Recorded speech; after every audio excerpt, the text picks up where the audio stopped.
মেয়েদের এমন দুটি নাম রয়েছে যা আল্লাহর কাছে অত্যন্ত প্রিয়। যদি কেউ কন্যা সন্তানের জন্য এই দুটি নামের যে কোনো একটি নির্বাচন করে, তবে সেই ব্যক্তি আল্লাহর প্রিয় বান্দাদের অন্তর্ভুক্ত হয়ে যায়। এই নাম দুটি নিয়ে বিস্তারিত আলোচনায় যাওয়ার আগে আপনাদের প্রতি আমাদের একটি অনুরোধ থাকবে। আপনি যদি আমাদের ইউটিউব চ্যানেলে বা ফেসবুক পেজে নতুন দর্শক হয়ে থাকেন, তাহলে দয়া করে চ্যানেলটি সাবস্ক্রাইব করুন এবং পেজে ফলো বা লাইক দিন। আপনার জীবনের গুরুত্বপূর্ণ কোনো প্রশ্ন যদি থেকে থাকে অথবা স্বপ্ন সম্পর্কিত কোনো ব্যাখ্যা জানতে চান, তাহলে কমেন্ট বক্সে লিখে জানান। ইনশাআল্লাহ আমরা চেষ্টা করব আপনার প্রতিটি প্রশ্নের উত্তর দিতে। ওয়ামা তৌফিক ইল্লা বিল্লাহ। সুপ্রিয় দর্শক ভাই ও বোনেরা, সহিহ হাদিস দ্বারা প্রমাণিত সূত্রে জানা যায় আল্লাহ তাআলার কাছে দুটি মেয়ের নাম অত্যন্ত প্রিয়। তাই কন্যা সন্তান জন্মগ্রহণ করলে আমাদের উচিত এই পবিত্র দুটি নামের যে কোনো একটি বেছে নেওয়া।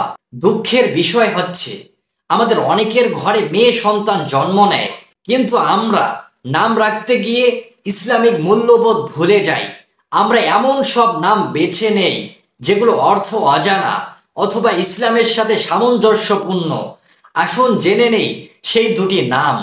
সুপ্রিয় দর্শক ভাই ও বোনেরা, প্রথম নামটি হলো আয়াতুল্লাহ, যার অর্থ আল্লাহর নিদর্শন।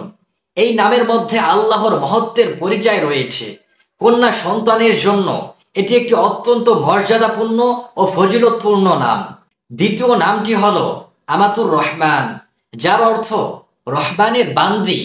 আল্লাহর একটি গুণবাচক নাম আর রহমান। তিনি দয়ালু, করুণাময়। যে মেয়ে এই নামে পরিচিত সেজন্য দয়াময় আল্লাহর অনুগতশীল বান্দি হয়ে উঠতে পারে। এটাই এই নামের তাৎপর্য। এই দুটি নাম শুধু অর্থেই নয়, বরং আত্মিক ও আধ্যাত্মিক দিক দিয়েও অত্যন্ত গুরুত্বপূর্ণ। আপনার কন্যা সন্তানের জন্য এই নাম দুটি থেকে যে কোনো একটি রাখলে আপনি আল্লাহর সন্তুষ্টি অর্জনের পথে এক ধাপ এগিয়ে যাবেন ইনশাআল্লাহ। তাই দর্শক, এই দুটি নামের মধ্যে আপনার সন্তান, আপনার মেয়ে সন্তানের যে কোনো একটি নাম আয়াতুল্লাহ অথবা আমাতুর রহমান, এই দুটি নামের যে কোনো একটি নাম রাখুন। আল্লাহ তাআলা আমাদের সবাইকে ইসলামের জন্য কবুল করুন। আমিন।